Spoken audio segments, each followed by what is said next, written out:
Namaskar students, now we are starting very important topic from biochemistry, that is biomolecule. Biomolecule को अपन दो part में divide करके discuss करेंगे। First part में अपन discuss करेंगे कार्बोहाइड्रेट्स, और जो remaining biomolecules like protein, vitamin, उनको अपन सेकंड पार्ट में डिस्कस करेंगे। तो कार्बोहाइड्रेट में मेनली अपन इंक्लूड करेंगे सबसे पहले कार्बोहाइड्रेट की डेफिनेशन एंड क्लासिफिकेशन। उसके बाद में कार्बोहाइड्रेट की जो स्ट्रक्चर्स है साइक्लिक और नॉन साइक्लिक, उसको अपन एक ट्रिक और कंसेप्ट है उसको अप्लाई करके उनको लर्न करने की कोशिश करेंगे। और लास्ट में अपन डिस्कस करेंगे कार्बोहाइड्रेट की केमिकल रिएक्शंस, यानी ग्लूकोज की केमिकल रिएक्शंस। तो सबसे पहले अपन कार्बोहाइड्रेट को यदि डिफाइन करना चाहें तो कार्बोहाइड्रेट ये वर्ड जो है, इसमें अपने पास दो वर्ड आ रहे हैं। First is carbo and second is hydrate. Carbo का मतलब होता है carbon and hydrate means water, means H2O। तो कार्बोहाइड्रेट जो है इसको अपन एक तरह से कार्बन और वाटर का कॉम्बिनेशन बता सकते हैं। इसका मतलब ये नहीं कि जब अपन कार्बन की वाटर से रिएक्शन कराएं तब कार्बोहाइड्रेट बनता है, ऐसा नहीं है। जैसे अपन कार्बन का कोई फॉर्म ले लिया, कोल ले लिया या डायमंड ले लिया, उसको अपन वाटर से रिएक्ट कराएंगे तो उसमें कार्बोहाइड्रेट का कुछ भी फॉर्म नहीं होगा, रिएक्शन नहीं होगी। इसका मतलब ये है कि कार्बोहाइड्रेट का जो जनरल फॉर्मूला होता है उसमें कुछ कार्बन एटम्स होते हैं और कुछ वाटर के मॉलिक्यूल होते हैं। तो कार्बोहाइड्रेट जो है इनका जनरल फॉर्मूला ये होता है अपने पास CxH2OY, जहाँ पे X कार्बन एटम्स की नंबर है और Y जो है वो वाटर के मॉलिक्यूल्स के नंबर है। तो कार्बोहाइड्रेट को अपन डिफाइन कर सकते हैं कि कार्बोहाइड्रेट ऐसे बायोमोलिक्यूल्स है जिनका जनरल फॉर्मूला CxH2OY होता है। एक्सेप्शंस में अपन पहले वो मॉलिक्यूल्स लेंगे जिनका फॉर्मूला CxH2Y की फॉर्म में आता है लेकिन फिर भी वो कार्बोहाइड्रेट नहीं होते हैं। तो ऐसा मॉलिक्यूल अपने पास है फर्स्ट फॉर्मेल्डिहाइड। फॉर्मेल्डिहाइड या इसको अपन मीथेनॉल भी कह सकते हैं। इसका फॉर्मूला होता है HCHO। तो इसमें एक C आ रहा है, दो H आ रहे हैं और एक O आ रहा है, तो इसको अपन लिख सकते हैं C1H2O1। तो यहाँ अपन देख सकते हैं कि ये CxH2Y की फॉर्म में आ रहा है जहाँ पे X भी 1 है और Y भी 1 है, लेकिन ये कार्बोहाइड्रेट नहीं है, ये एक सिंपल एल्डिहाइड है, इसलिए यहाँ पे एक एक्सेप्शन हो गया। सेकेंड अपन लेते हैं एसिटिक एसिड, या इसको अपन कहते हैं इथेनोइक एसिड। इथेनोइक एसिड जो है इसका फॉर्मूला होता है CH3COOH, यानी यहाँ पे कार्बन 2 है, हाइड्रोजन हो गए 3 + 1 4 एंड ऑक्सीजन 2 है। H4O2 इसको अपन लिख सकते हैं H2O का होल ट्वाइस। तो ये भी CxH2Y की फॉर्म में आ रहा है जहाँ पे X भी 2 है और Y भी 2 है, लेकिन ये भी एक कार्बोहाइड्रेट नहीं है, ये अपने पास कार्बोक्सिलिक एसिड है। तो ये दोनों एक्सेप्शंस है क्योंकि डेफिनेशन के अकॉर्डिंग ये CxH2Y फॉर्मूला रखते हैं, इसलिए कार्बोहाइड्रेट होने चाहिए, लेकिन ये कार्बोहाइड्रेट नहीं है। इसके बाद में सेकेंड टाइप का जो अपने पास एक्सेप्शन आता है वो मॉलिक्यूल है जिनका फॉर्मूला CxH2OY नहीं है लेकिन फिर भी वो कार्बोहाइड्रेट है। तो ऐसा मॉलिक्यूल अपने पास है रेमनोज। रेमनोज को अपन लर्न कर सकते हैं डीऑक्सी ग्लूकोज से। ग्लूकोज का फॉर्मूला होता है C6H12O6। तो इसको अपन C6H2O का होल 6 लिख सकते हैं और ये कार्बोहाइड्रेट है। तो ग्लूकोज को लेकर यहाँ ऐसा कोई इश्यू नहीं है, लेकिन रेमनोज में क्या होता है, यहाँ से एक ऑक्सीजन कम हो जाती है, ये हो गया C6H12O5। अब इसको अपन C जो है वो 6 हो गया, लेकिन H2O की फुल फॉर्म इसमें नहीं आ सकती। जैसे सपोज यहाँ पे अपन 5 लिखना चाहते हैं तो ऑक्सीजन 5 ठीक है, लेकिन हाइड्रोजन 5 × 2 10 होने चाहिए। अब यहाँ पे अपन 6 लिखना चाहते हैं तो हाइड्रोजन ठीक है, 6 × 2 12 ठीक है, लेकिन ऑक्सीजन यहाँ पर 6 होने चाहिए। कहने का मतलब इस फॉर्मूले को अपन CxH2Y की फॉर्म में नहीं लिख सकते। CX तो ठीक है लेकिन H2Y की फॉर्म में नहीं आ सकता ही, लेकिन फिर भी ये कार्बोहाइड्रेट है। तो ये अपने पास एक्सेप्शंस थे। अब एक्सेप्शन के बाद में अपन स्टार्ट करते हैं इसका क्लासिफिकेशन। हाँ, और एक चीज़ और है कि एक्सेप्शन को इंक्लूड करने के बाद में इसका जो जनरल फॉर्मूला है इसमें अपने को एक चीज़ और लिखनी होगी कि X और Y जो है वो 1 नहीं हो सकती, यानी कि ये 1 और 1 और 2 और 2 नहीं हो सकता, क्योंकि 1 और 2 में ये एक्सेप्शन है। इसके अलावा जो आगे आएंगे, जैसे यहाँ पे अपन 3 और 3 लिखते हैं, 4 and 4 लिखते हैं, 5 and 5 लिखते हैं, तो वो सभी कार्बोहाइड्रेट है। ये नंबर सेम भी हो सकती है और 2 के बाद में, और डिफरेंट भी हो सकती है। सपोज यहाँ पे 4 and 3 आ सकता है, 5 and 4 आ सकता है, 5 and 3 आ सकता है। तो सभी अपने पास जो कॉम्बिनेशन बनेंगे उस फॉर्मूले के जो भी अपने पास कंपाउंड आ रहे हैं वो सभी कार्बोहाइड्रेट होंगे। कार्बोहाइड्रेट्स को जो है मेनली क्लासिफाई किया गया है on the basis of hydrolysis या on the basis of product of hydrolysis, यानी कार्बोहाइड्रेट का अपन हाइड्रोलाइसिस कराएं उससे जो प्रोडक्ट बन रहा है वो किस नेचर का है, उसके बेसिस पर कार्बोहाइड्रेट्स को अपन डिवाइड करते हैं 3 पार्ट्स के अंदर। तो carbohydrates they are divided into 3 groups on the basis of hydrolysis.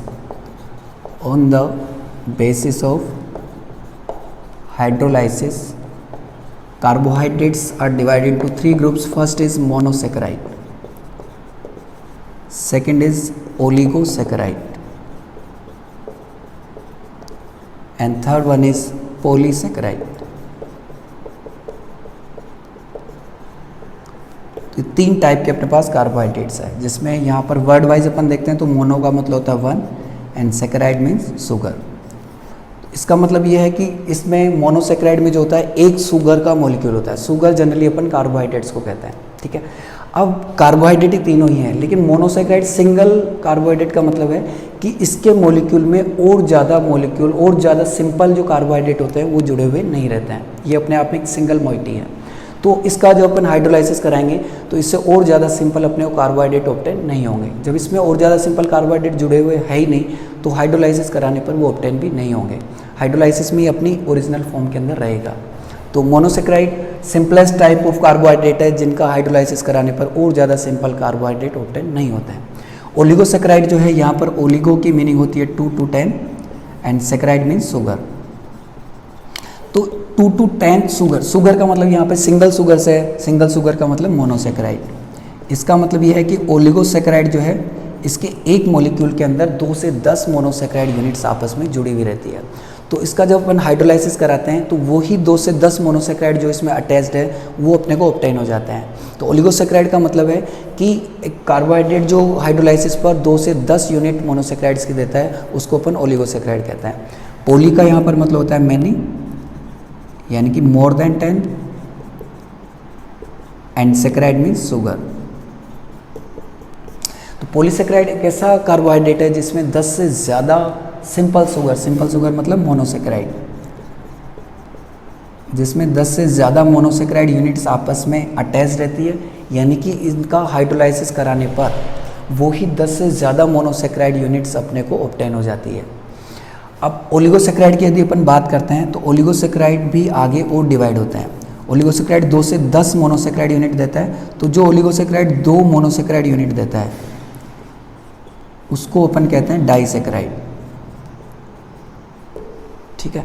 3 monosaccharide unit जो देता है उसको कहते हैं अपन ट्राइसेक्राइड। ऐसे 10 तक आएंगे तो 10 मोनोसेक्राइड यूनिट्स जो ओलिगोसेक्राइड देगा उसको अपन कहेंगे डेकासेक्राइड। तो एक तरह से डाइसेक्राइड जो है, इसमें यदि डाइसेक्राइड 2 मोनोसेक्राइड दे रहा है, 2 से 10 तक जो मोनोसेक्राइड सभी देते हैं, यानी कि डाइसेक्राइड से लेके डेकासेक्राइड तक जो भी अपने पास कार्बोहाइड्रेट है उन सभी को अपन मिलाकर ओलिगोसेक्राइड कहते हैं।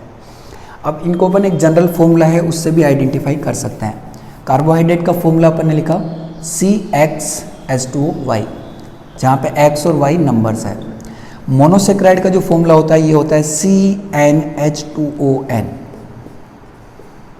यानी कि इसमें C और H2O की जो नंबर होती है वो सेम होती है, और ये जो नंबर है वो 1 और 2 नहीं हो सकती, क्योंकि 1 और 2 यहाँ पे 1 1 एंड 2 जो अपन लिखते हैं वो एक्सेप्शंस में 1 1 अपने पास फॉर्मेल्डिहाइड में आया था, 2 जो आया था वो अपने पास एसिटिक एसिड में आया था। तो उसके बाद में जो आएंगे, जैसे 3 3 लिख दें अपन, 4 4 लिख दें, 5 5 लिख दें, वो सभी अपने पास क्या होंगे, मोनोसेक्राइड्स होंगे। अपन कैसे आइडेंटिफाई करेंगे? सपोज अपने पास फॉर्मूला है C6H12O6, तो इसको अपन लिखेंगे C6H2O6, तो ये मोनोसेक्राइड है क्योंकि ये दोनों नंबर सेम है। सपोज यहाँ पे अपन लिखा है C5H10O5, तो ये हो गया C5H2O5, तो ये दोनों नंबर भी सेम है, इसका मतलब ये भी एक मोनोसेक्राइड है। लेकिन यदि सपोज अपन लिखते हैं C6H2O5, तो इसमें H2O इससे कम हो गया, तो इसका मतलब ये अपने पास ओलिगोसेक्राइड होगा, यानी दोनों के नंबर सेम नहीं है, तो ये अपने पास हो गया ओलिगोसेक्राइड, ठीक है। और इसके बाद में अपन पॉलीसेक्राइड देखते हैं। जैसे पॉलीसेक्राइड अपने पास है C6H2O5 फिर यहाँ पे लगा हुआ है N, यानी कि H2O अपने कार्बन के नंबर से एक कम कर दिया और फिर दोनों तरफ लगा के अपन N लगा दिया, इसका मतलब ये एक पॉलीसेकेराइड है। तो फॉर्मूला से भी अपन आइडेंटिफाई कर सकते हैं। जैसे इसको अपन आगे ओपन करके लिखें तो हो जाएगा C6H10O5 का होल N, तो ये एक पॉलीसेकेराइड है। अब अपन आगे चलते हैं, मोनोसेकेराइड का जो क्लासिफिकेशन है, मोनोसेकेराइड को अपन कैसे क्लासीफाई करते हैं। तो मोनोसेकेराइड जो है, एक तो अपन ने इनको डिफाइन किया कि मोनोसेकेराइड क्या है, CnH2ON, यानी ऐसा फॉर्मूला जिसमें कार्बन और H2O की नंबर सेम होती है, उन फॉर्मूले के कंपाउंड्स को मोनोसेकेराइड अपन कह सकते हैं, जहाँ पे N जो है वो 2 के बाद में आ रहा है। और अपन केमिकली इसको अपन डिफाइन कर सकते हैं कि मोनोसेकेराइड जो होते हैं ये 2 टाइप के होते हैं, एल्डोज शुगर, एक होती है कीटोज शुगर। तो एल्डोज होती है अपने पास पॉली हाइड्रोक्सी एल्डिहाइड, और कीटोज जो है ये होता है पॉली हाइड्रोक्सी कीटोन, यानी कि ऐसा मॉलिक्यूल जिसमें बहुत सारे हाइड्रोक्सी, पॉली यानी many, hydroxy means OH group आ रहे हो और एक उसके साथ में एल्डिहाइड आ रहा हो या फिर कीटोन ग्रुप आ रहा हो, उस मॉलिक्यूल को अपन मोनोसेकेराइड कहते हैं। मोनोसेकेराइड में एक कार्बन पर एल्डिहाइड या कीटोन ग्रुप होता है और रिमेनिंग जितने भी कार्बन बचते हैं उन सब पे एक एक OH ग्रुप होता है। तो इस तरह के मॉलिक्यूल को अपन जो है मोनोसेकेराइड कहते हैं। उसमें एल्डोज को अपन देखें तो एल्डोज शुगर की जो स्ट्रक्चर है, इसमें फर्स्ट कार्बन जो होता है वो CH होता है और रिमेनिंग जितने भी कार्बन बचते हैं उन पे एक एक OH ग्रुप अटैच होता है। इस तरह का जो अपने पास स्ट्रक्चर बनती है उसको अपन एल्डोज शुगर कहते हैं। तो एल्डोज शुगर का फॉर्मूला अपन बना सकते हैं, फर्स्ट कार्बन CHO हो गया, सपोज एक एल्डोज है जिसमें N कार्बन है, N number of carbon atoms है, तो उसका फॉर्मूला अपन बना सकते हैं। जैसे एक कार्बन ये हो गया, उसके बाद में सभी कार्बन पे OH ग्रुप आएगा, बाकी जो मिड कार्बन अपने पास है इनमें OH के अलावा एक एक H आएगा और जो लास्ट कार्बन है उस पर 2 H आएंगे। तो इसका मतलब ये हो गया कि first carbon CHO, last carbon CH2OH, last carbon होगा CH2OH और मिड जो कार्बन है वो CHOH की फॉर्म में आएंगे और इनकी नंबर होगी अपने पास N-2, क्योंकि टोटल कार्बन अपन ने N माने हैं, जिसमें 2 ये आ गए तो यहाँ पे बच जाएगा N-2। तो ये अपने पास एक जनरल फॉर्मूला है ऑफ एल्डोज शुगर। अब अपन कीटोज शुगर की बात करते हैं। तो कीटोज क्या होता है, एल्डोज का जो है इसका आइसोमर होता है, फंक्शनल ग्रुप आइसोमर होता है। जैसे अपन जानते हैं कि एल्डिहाइड और कीटोन जो है वो एक दूसरे के फंक्शनल ग्रुप आइसोमर होते हैं, तो ऐसे ही यहाँ पे जो एल्डिहाइड है उसको अपन कीटोज शुगर के अंदर, कीटोन के अंदर कन्वर्ट कर देते हैं, तो वो एल्डोज शुगर ही उसकी जो आइसोमर कीटोज शुगर है उसके अंदर कन्वर्ट हो जाती है। तो इसको अपन कैसे कन्वर्ट करेंगे, जैसे एल्डिहाइड से अपन जानते हैं कि कीटोन को अपन कैसे बनाते हैं, ये अपन डिस्कस कर रहे हैं कीटोज शुगर। ये जैसे एक एल्डिहाइड है, इससे कीटोन बनाना हो तो इस CH2 को अपन ऊपर भेज देते हैं, तो ये बन जाती है अपने पास CH3C+O CH3।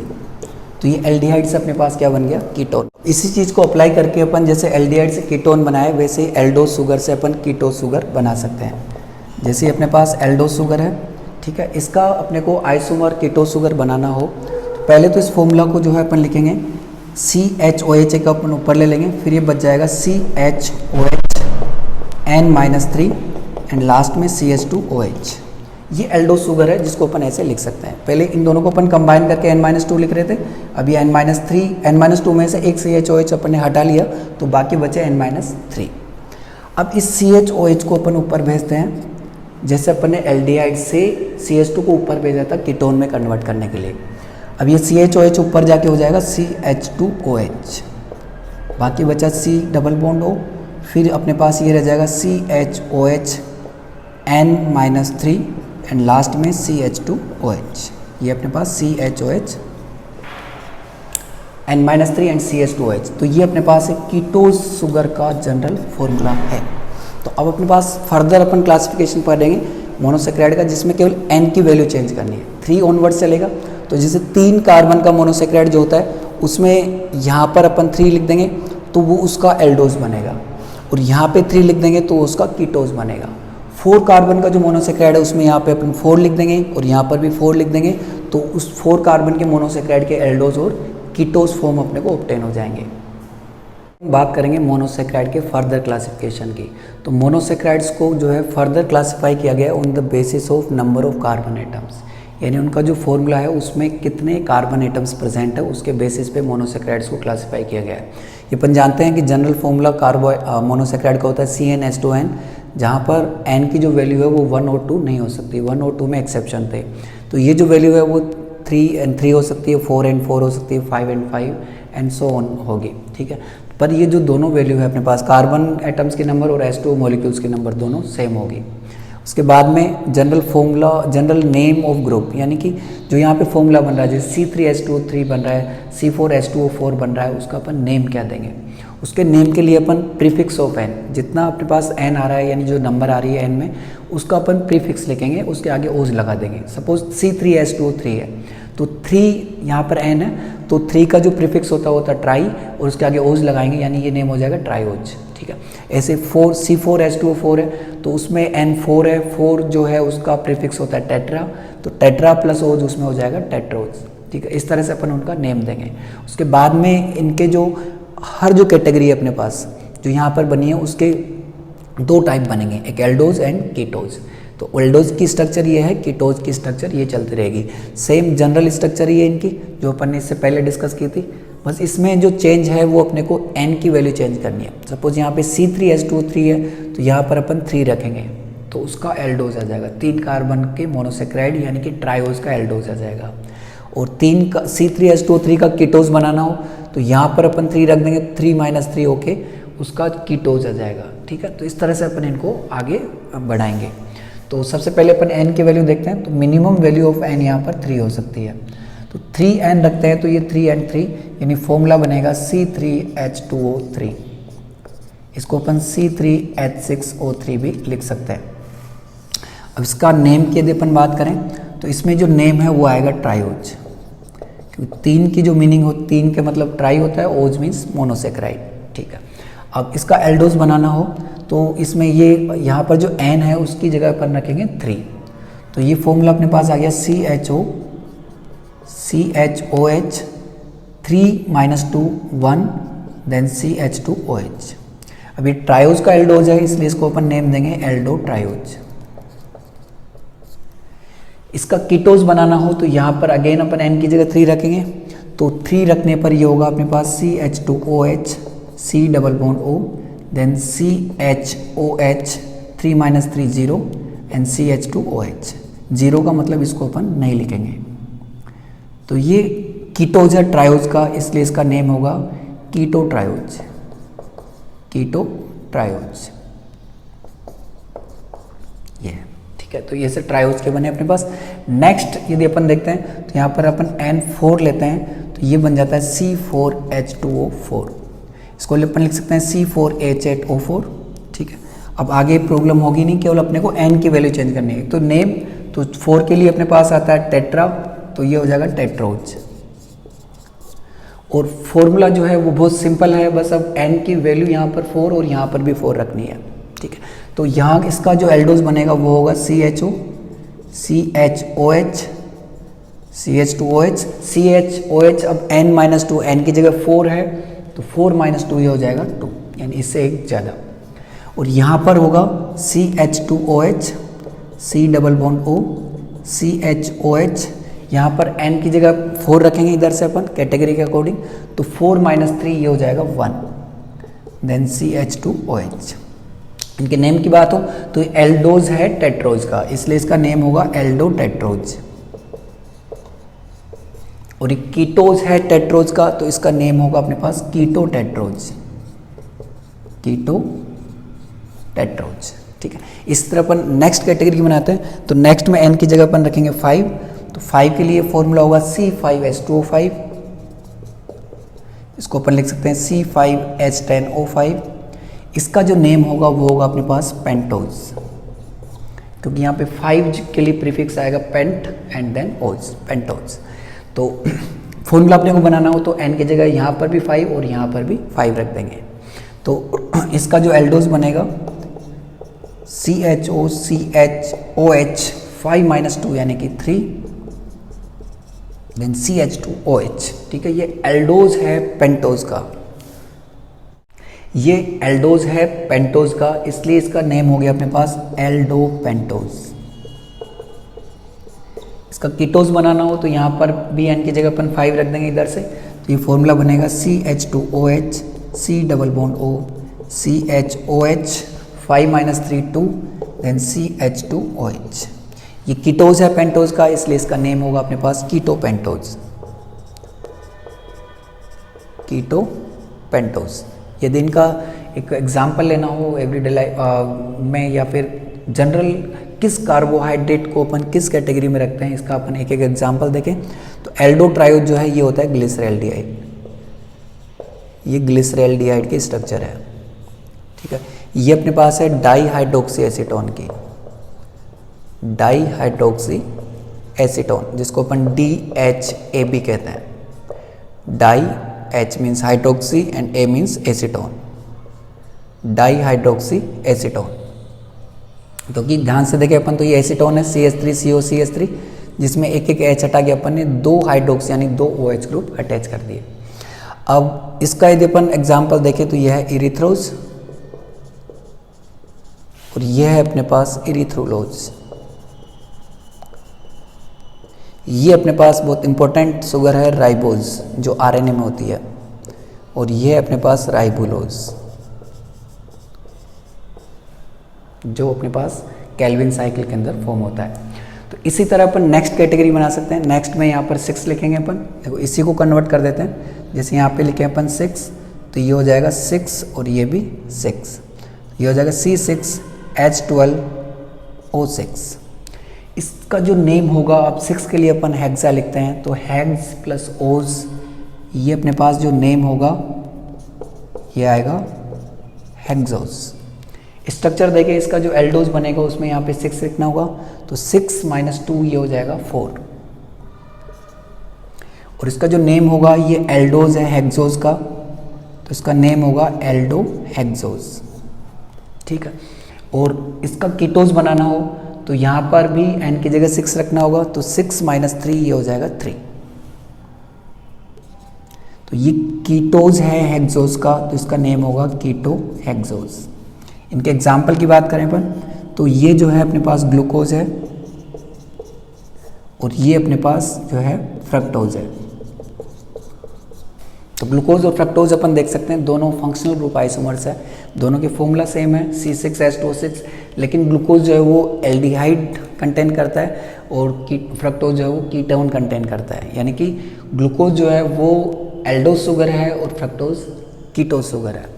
तो इस तरह से अपन ने मोनोसेक्राइड को यहाँ पर डिवाइड किया है। अपन डाइसेक्राइड की बात करें, डाइसेक्राइड्स के कुछ एग्जाम्पल्स अपने पास, जैसे डाइसेक्राइड के अंदर 2 मोनोसेक्राइड्स आपस में अटैच रहते हैं। तो इसमें एक अपने पास सुक्रोज इसके अंदर होता है एक ग्लूकोज प्लस एक फ्रक्टोज प्लस ग्लूकोज। होता है अपने पास माल्टोज के अंदर जो है 2 ग्लूकोज यूनिट्स आपस में अटैच रहती है, यानी होता है ग्लूकोज प्लस ग्लूकोज। पॉलीसेक्राइड की अपन बात करते हैं। पॉलीसेक्राइड जैसे ग्लूकोज के जो पॉलीसेक्राइड्स है वो अपने पास स्टार्च, ग्लाइकोजन